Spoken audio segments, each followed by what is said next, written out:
Firman Tuhan tema hari ini adalah, Hai ibu, besar imanmu. Mari kita lihat di Matius pasal yang ke-15. Kita hanya baca ayat yang ke-28 saja. Maka Yesus menjawab dan berkata kepadanya, Hai ibu, besar imanmu, maka jadilah kepadamu seperti yang kau kehendaki. Dan seketika itu juga anaknya sembuh. Nah, saudara-saudara yang saya kasih dalam Tuhan Yesus, Matius mencatat pelayanan Tuhan Yesus. Yesus dan murid-muridnya, mereka dari Galilea pergi ke daerahnya yang disebut dengan Tirus dan Sidon. Nah, Tirus dan Sidon itu bukan daerah Israel, tapi itu adalah daerah bangsa lain. Tapi Tuhan Yesus memang dia pergi ke sana. Ada hal yang dia ingin lakukan, akan dia kerjakan. Nah, Alkitab mencatat ada seorang perempuan Kanaan.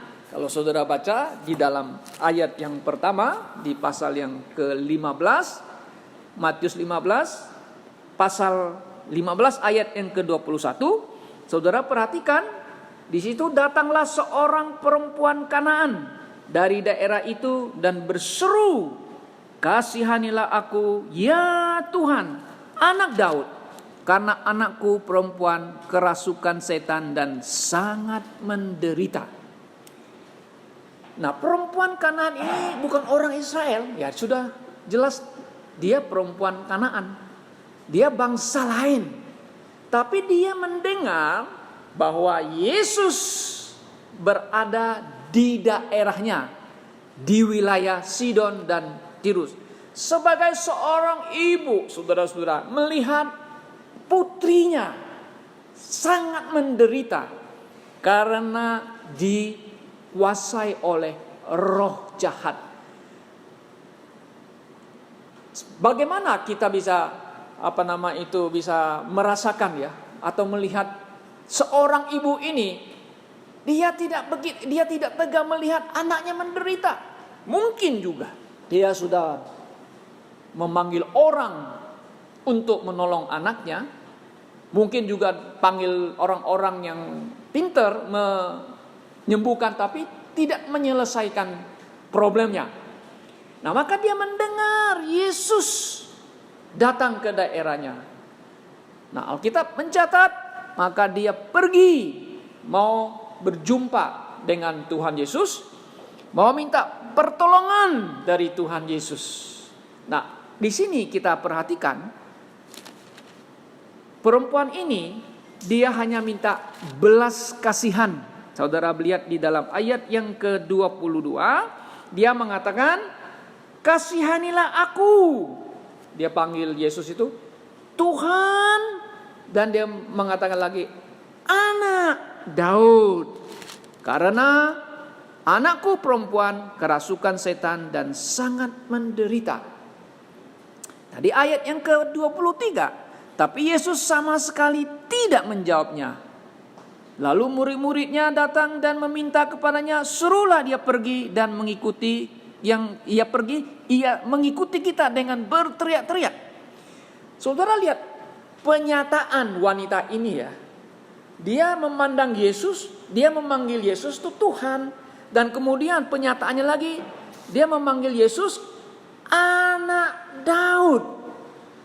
Nah, dari manakah perempuan ini tahu bahwa Yesus itu adalah anak Daud? Dari mana dia tahu? Dia bukan orang Yahudi, bukan perempuan Yahudi. Dia bangsa lain. Tetapi dia bisa menyapa Yesus adalah Tuhan. Dan dia menyapa Yesus adalah anak Daud. Nah, ini sangat penting, saudara-saudara. Kenapa? Yesus memang Tuhan, yes. Dan Yesus juga adalah anak Daud atau putra Daud. Dari mana dia mendapat tahu Yesus adalah anak Daud? Bagi orang Yahudi yang belajar hukum Taurat, yang belajar para kitab, para nabi, mereka tahu bahwa akan datang namanya Mesias yang diurapi Tuhan, yang akan diutus oleh Allah Bapa kepada umat Israel. Makanya di dalam nubuatan perjanjian lama, khususnya di dalam kitab Yesaya, jelas di situ mereka tahu bahwa akan datang juru selamat yang disebut juga anak Allah, dan juga ada titelnya dipanggil anak Daud. Nah, juga demikian di kitab-kitab yang lain disebut anak Daud yang akan datang. Nah, ini menjadi satu pemahaman yang sesuai dengan kitab suci. Sapaan dari perempuan Kanaan, bukan orang Yahudi, itu betul. Itu benar. Ini adalah kebenaran. Dia bisa memahami, bisa ngerti. Ini Yesus bukan sembarang orang, tapi sesuai dengan kitab suci, dia anak Daud. Dia akan jadi rajanya orang Yahudi. Betul, saudara-saudara. Ya. Nah, sapaannya betul. Tetapi kan kalau kita lihat orang Yahudi yang belajar perjanjian lama atau kitab Musa, kitab para nabi, tapi kok mereka tidak mengenal Yesus ya, bahwa Yesus itu adalah anak Daud. Ini agak sedikit beda dengan wanita bangsa lain ini, perempuan lain ini. Dia kenal Yesus anak Daud. Jadi penyataannya ini adalah sebenarnya adalah penyataan atau imannya. Dia melihat Yesus itu putra Daud, begitu, sesuai dengan kitab suci. Tetapi penyataannya ini, saudara-saudara, di mana dia memohon pertolongan daripada Tuhan Yesus. Kenapa Tuhan Yesus tidak menjawab dia ya? Kita perhatikan di ayat yang ke-23. Yesus sama sekali tidak menjawabnya. Gitu loh. Coba kita perhatikan, perempuan kan sudah menyatakan memanggil Yesus Tuhan. Benar? Sekarang anak Daud. Bukankah Tuhan Yesus bilang, betul kamu, aku akan tolong kamu sekarang ya. Tapi Yesus tidak menjawab loh. Nah, saudara-saudaraku yang saya kasih dalam Tuhan Yesus, kalau kita aplikasikan ini bagi kita, kita yang sudah percaya kepada Tuhan, ya, kita Yesus adalah juru selamat, betul. Kita percaya Yesus adalah Tuhan, benar. Yesus juga adalah putranya Allah, atau juga disebut dengan anaknya Daud. Kan pernyataan Anda, iman Anda kan udah benar kan, nggak ada salah kan? Tetapi kenapa kadang-kadang kita berseru, Tuhan tolonglah saya, tapi Tuhan tidak jawab ya? Nah, Anda sudah mulai sanksi ini, wah marah ini ya. Anda sudah mulai ngotot ya, Tuhan, kenapa saya tidak dijawab? Kan begitu. Kenapa saya tidak saya minta tolong, Tuhan tidak menolong saya segera. Yesus tidak menjawab loh. Nah, jadi kita lihat nih ada tantangan yang dihadapi oleh wanita ini, saudara-saudara. Walaupun penyataannya sudah benar itu loh. Betul, nggak salah. Alkitabiah, yes, kita mengatakan benar, ya kan? Yesus tidak menjawab dia langsung. Kemudian tantangannya yang kedua lagi, lalu murid-muridnya datang dan meminta kepada Yesus, suruh dia pergi mengikuti kita dengan berteriak-teriak. Ini mengacau pelayanan kita ini. Berteriak-teriak terus minta tolong dia. Yesus suruhlah pergi. Murid-murid gak berani mengusir loh. Bukan? Mereka meminta Yesus yang mengusir, kan begitu. Nah, ini tantangan daripada wanita ini, di mana dia yang fokus kepada Yesus, di mana dia yang memanggil Tuhan Yesus. Dia tidak mundur, kita mengatakan. Dia tidak kecewa, dia tidak marah. Tetapi apa yang terjadi selanjutnya?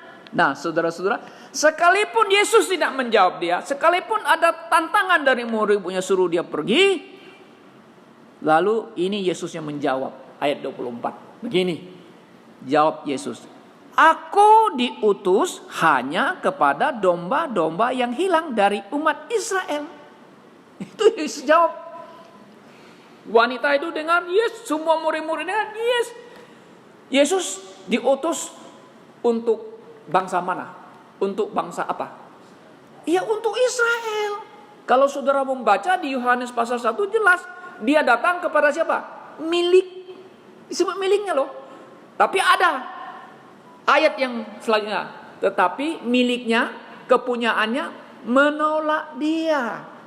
Nah, Yesus juru selamat, Mesias yang diutus oleh Bapa, yang datang dari keturunan Daud, datang kepada umat Israel, orang Yahudi, tetapi mereka tidak mengenal dia.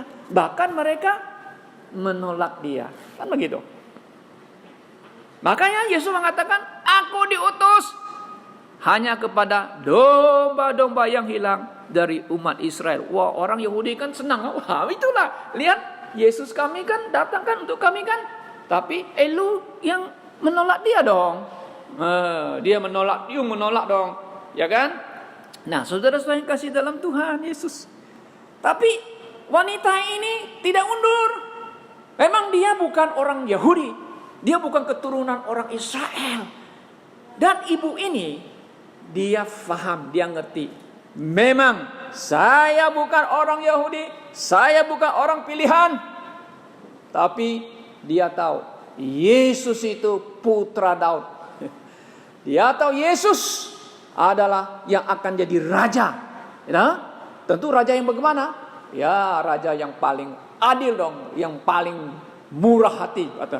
Raja yang pasti akan menolong setiap orang yang minta pertolongan. Kan begitu. Nah, apa yang reaksi daripada wanita ini? Ya, dari awal tidak dijawab, mendapat tantangan dari muridnya. Bahkan Yesus juga mengatakan, aku diutus untuk domba-domba yang hilang, untuk orang Israel. Ayat 25 mengatakan, tetapi perempuan itu mendekat dan menyembah dia sambil berkata, Tuhan, tolonglah aku. Nah, ini yang hebat saudara. Kenapa? Sekalipun dia fokusnya kepada Yesus, dia tetap fokus kepada Yesus saja. Kalau ada tantangan, maka dia mendekat. Nah, kalau bahasa TB itu mendekat tuh come. Dia datang kepada Yesus dan menyembah Yesus. Oh, kalau sikap orang menyembah itu sebenarnya ya menganggap Yesus itu bukan hanya manusia tuh, tapi dia memang harus disembah. Yesus harus disembah. He is God. He is God man. Fully God, fully man. Saudara-saudara, maka dia menyembah Yesus sambil berkata, Tuhan, tolonglah aku. Nah, saudara-saudara, jadi dari penyataannya, dari imannya kita mengatakan, dengan sikapnya sudah benar, sampai menyembah, oh Tuhan aku nyembah, tolong aku kan. Tapi apa jawaban Yesus lagi? Saudara, perhatikan jawabannya lagi ya. Mari kita lihat ayat 26. Tetapi Yesus menjawab, tidak patut mengambil roti yang disediakan bagi anak-anak dan melemparkannya kepada anjing. Waduh, ini jawaban yang kalau sekarang kita aplikasikan. Ini nampaknya kalimat yang kasar ya. Kasar, sepertinya ada penghinaan, sepertinya ada rasis. Nah, kalau sekarang kan kita zaman modern, kita kan nggak boleh ya punya yaitu sikap kita rasis kepada orang begitu kan ya. Kalau ini di ngomong, Tuhan lu rasis ya, Tuhanmu kok kejam ya, Tuhanmu kok menghina orang ya. Kan begitu orang bilang begitu kan. Ya enggak? Kalau kita lihat kalimatnya aja gitu kan. Dalam tanda kutip kayak seperti kasar lah. Kita ngomong kasar gitu ya. Nah, ini Tuhan yang ngomong saudara-saudara. Kita harus lihat dulu ya. Ini Tuhan Yesus yang ngomong. Dia sedang menghadapi perempuan Kanaan ini, bukan orang Yahudi. Ya, kenapa Tuhan Yesus ngomong begitu? Istilahnya kita bilang, aduh Tuhan ini terlalu rasis kan, kasar gitu kita. Tentu ada maksudnya, saudara-saudara.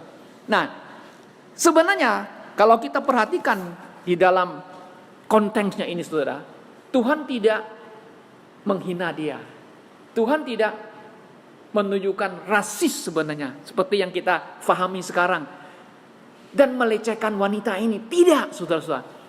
Tapi dia ingin menunjukkan bahwa bangsa lain memang bukan pilihan Tuhan. Ingat loh, bahwa umat Israel adalah pilihan Tuhan, gitu loh. Karena mereka yang mendapatkan berkat ya dari Bapak Abraham. Bangsa lain memang bukan pilihan Tuhan.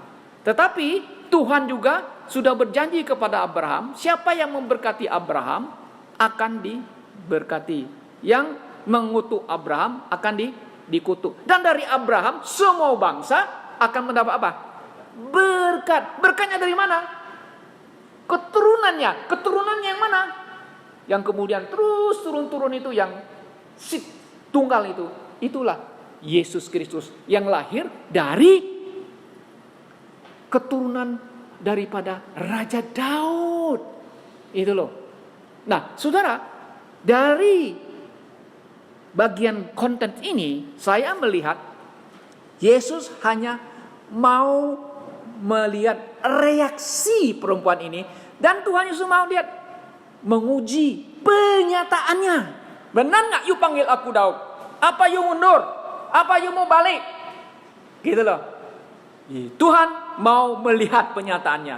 Maka dengan kalimat yang sepertinya kasar begitu. Tetapi ibu ini tidak marah. Nah, ibu ini tidak kecewa. Ibu ini tidak bilang, Tuhan kenapa ngomongin begini? Tidak juga. Tidak ada. Saudara-saudara yang dikasihi dalam Tuhan. Tapi kita lihat reaksi daripada perempuan Kanaan ini. Bangsa lain. Ya, mari kita lihat di ayat yang ke-27. Kata perempuan ini, nah, dia mengatakan, benar Tuhan. Namun anjing-anjing itu makan remah-remah yang jatuh dari meja tuannya. Nah, kan begitu.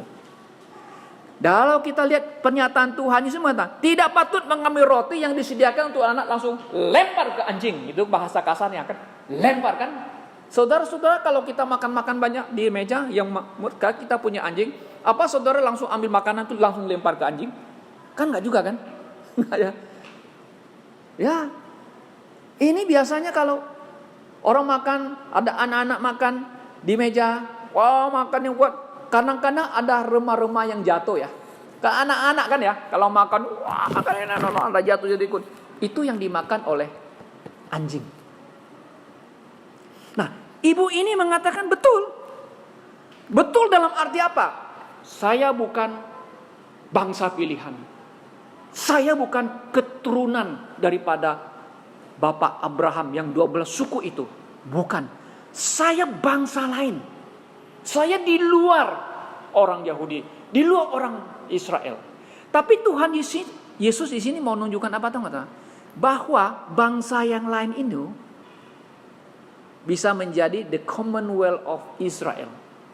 Apa maksud Commonwealth Israel di Efesus itu ya? Saudara, barusan kita kan dunia ini menyaksikan pengangkatan, penobatan Charles, the King of England. Tahu Charles King of England itu bukan hanya the British England aja, tapi dia adalah Raja Commonwealth. Ya? Commonwealth itu apa? Banyak negara-negara kecil-kecil itu di bawah Charles Commonwealth. Makanya negara-negara yang Commonwealth itu semuanya hampir makmur ya. Malaysia, Singapura, Australia, dan negara-negara lain Commonwealth loh. Mereka persemakmuran, udah kata persemakmuran lagi, di bawah kontrol daripada King Charles III yang ketiga, ya kan? Nah, perempuan ini nggak termasuk itu. Tetapi Tuhan mau nyatakan kepada orang yang bangsa lain bisa menjadi Commonwealth of Israel. Artinya bisa menjadi keluarganya Tuhan. Bagaimana? Karena mereka datang kepada Yesus. Karena mereka percaya kepada Tuhan Yesus. Nah, kita menyadarinya bahwa kita adalah bangsa yang bukan dipilih oleh Tuhan. Kita harus menerimanya. Memang di dalam orang Yahudi menilai bangsa lain itu memang selalu memakai itu Gentiles. Dia panggil Gentiles. Kalau bahasa Indonesia kata kasarnya kafir katanya. Betul? Tapi dalam sehari-hari, dalam pikiran orang Yahudi, bangsa lain itu digambarkan seperti anjing. Betul. Oh, anjing katanya. Tapi sekarang mereka nggak mau ngomong itu lagi. Itu kan dalam konteks di sini yang beda, ya kan? Kita harus bedain. Kita tidak boleh ngomong kafir lah, apalah, anjing, tidak boleh. Itu berbeda. Kenapa? Di dalam konteks ini kita lihat posisi Tuhan, dialah juru selamat untuk semua orang.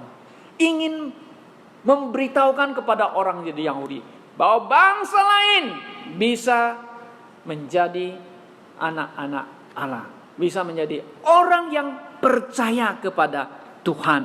Dan ibu ini mengatakan, benar Tuhan katanya. Namun anjing-anjing itu makan remah-remah yang jatuh dari meja tuannya. Betul nggak? Yes. Keselamatan Yesus telah datang kepada umat Yahudi, umat Israel. Saudara tahu, itu ibaratnya seperti roti. Yesus itu kan sebenarnya Yesus digambarkan roti. Akulah roti yang hidup telah turun dari surga kan? Sudah dikasih kepada orang Yahudi. Orang Yahudi terima? Mereka bilang, ya akulah roti, you makan aku, you akan mendapat hidup kekal kan? Tidak akan lapar lagi. Tapi apa yang terjadi? Ya sudahlah, kita nggak perlu ini roti. Ya, ragu-ragu ini roti dari surga atau Yesus kan tukang kayu. Yesus kan anaknya Yusuf. Masa ada juru selamat Mesias datang dari Nazaret? Orang Yahudi tidak percaya Yesus adalah juru selamat Mesias. Nggak percaya mereka tolak. Jadi ibarat roti yang dikasih itu mereka nggak mau makan, hanya tes dibuang gitu loh. Dibuang. Siapa yang ambil? Perempuan ini yang terima. Saudara dan saya, kita yang ambil. Artinya kita yang percaya, terima anugerah keselamatan itu yang Allah Bapa berikan kepada orang Israel, orang Yahudi. Mereka tolak. Maka Paulus mengatakan, aku adalah rasul bangsa lain. Gitu? Paulus adalah apostol of Gentile katanya. Aku memberitakan Injil kepada bangsa-bangsa lain. Paulus juga tentu ada memberitakan Injil kepada bangsanya. Ada seperti Ibu Lydia, ada bangsa. Ada yang lain dia memberitakan Injil. Tapi dia lebih fokus kepada memberitakan Injil kepada bangsa-bangsa lain. Makanya Paulus di dalam Galatia mengatakan, aku adalah rasulnya bangsa-bangsa lain. Oh ya, kalau Petrus lebih condong kepada bangsanya sendiri. Kalau Paulus cenderung kepada bangsa-bangsa yang lain. Oke. Nah, saudara-saudara yang kasih dalam Tuhan Yesus Kristus. Jadi, ibu ini menerima keberadaannya, bukan pilihan, bangsa pilihan. Tapi dia mendapatkan belas kasihan, mendapatkan anugerah daripada Tuhan Yesus Kristus. Karena penyataannya, pengakuannya kepada Yesus. Tuhan, anak Daud, aku memang bangsa lain, anjing yang mengambil makan dari remah-remah itu. Apa yang Yesus katakan selanjutnya 28. Maka Yesus menjawab dan berkata kepadanya, hai ibu, besar imanmu, maka jadilah kepadamu seperti yang kau kehendaki. Dan seketika itu juga anaknya sembuh. Nah, saudara-saudara yang kasih dalam Tuhan Yesus, seorang ibu ya ingin supaya putrinya yang dirasuk setan itu, supaya dia disembuhkan, supaya dia kembali sehat. Nah, ini hati seorang ibu. Saudara-saudara, hari ini dunia memperingati ya harinya mama. Oh ya, kita harus menghormati, menghargai mama kita apa adanya. Mungkin mama kita masih hidup, ya masih ada yang belum sudah meninggal. Mungkin ada melakukan hal yang salah. Oh ada. Tidak ada mama yang sempurna perfect. Tidak ada papa yang sempurna dan perfect.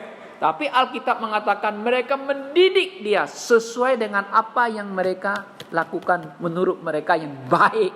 Gitu loh.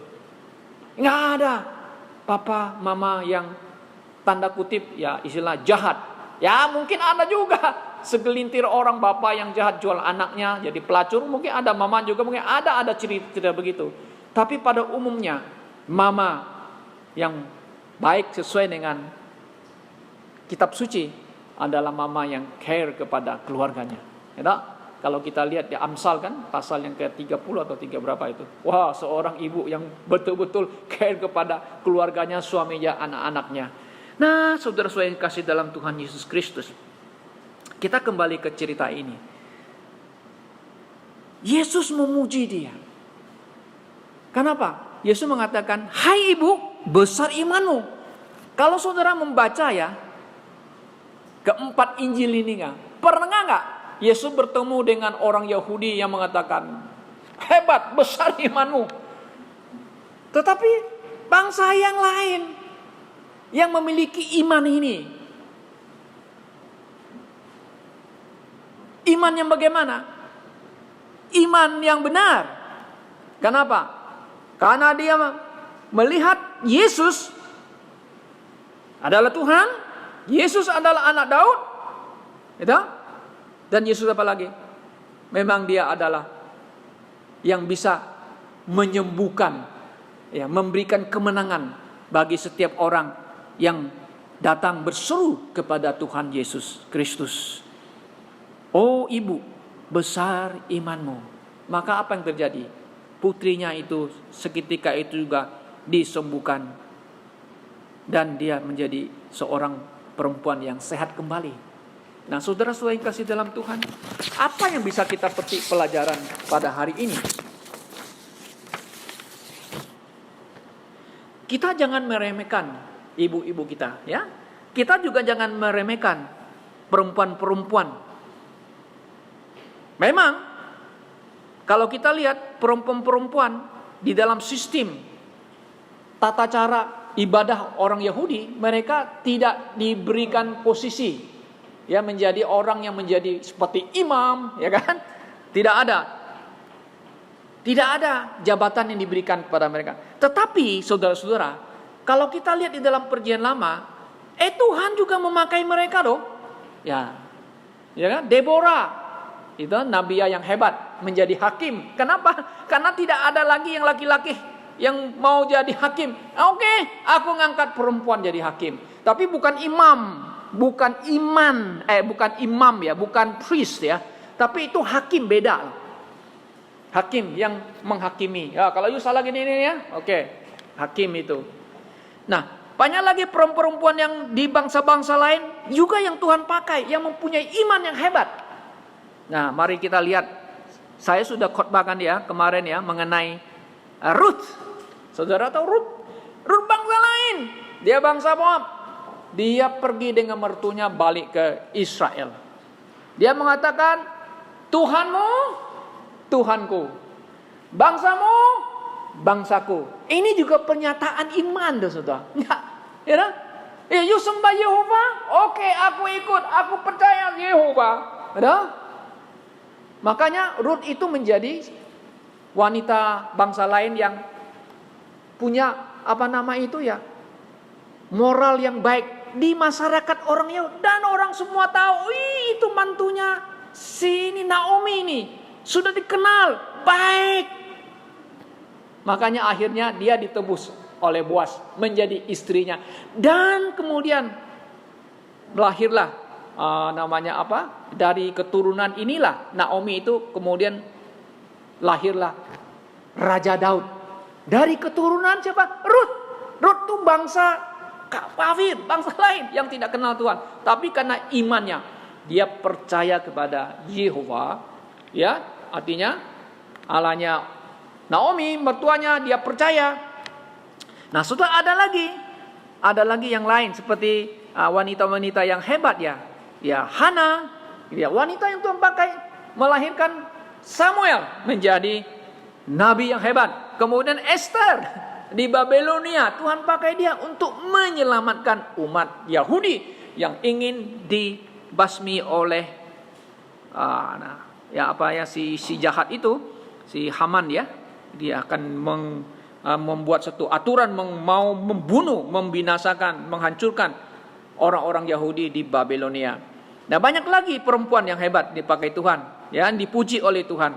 Ya, mereka memiliki iman yang benar. Makanya Esther ada mengatakan, ada satu kalimat ya, sekalipun kalau aku mati, biarlah aku mati. If I perish, I perish. Jadi mereka berani melawan, ya, melawan daripada konspirasi jahat daripada Haman itu. Wah, dia berani, maka dia berani menghadap raja. Bukan waktunya menghadap raja, tapi dia beranikan. Maka dia, if I perish, I perish. Ya. Tapi akhirnya betul, Tuhan memakai Esther. Dan di perjanjian baru ada juga wanita hebat, Lydia, wanita yang dipakai Tuhan. Maria Magdalena mengurapi Yesus sebelum Yesus mati, ditumpahin minyak wangi. Ya, wanita hebat-hebat. Banyak lagi wanita-wanita yang melayani Tuhan Yesus. Oh, jangan kita meremehkan mereka. Mereka bisa dipakai oleh Tuhan.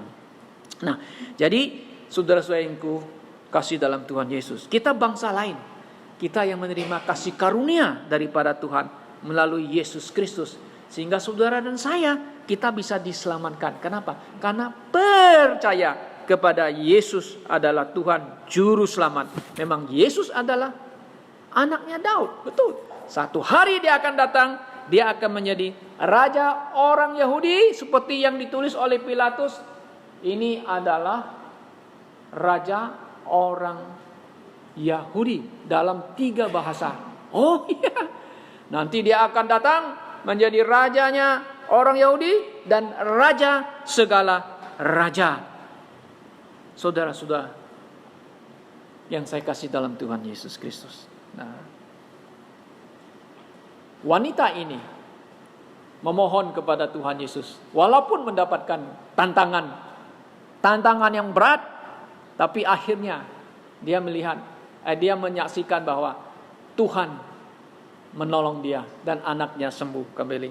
Nah, jika saudara-saudara yang saat sekarang mungkin yang berdoa mohon Tuhan menolong kita, nampaknya doa kita belum terjawab ya. Apa kita akan mundur tidak berdoa lagi?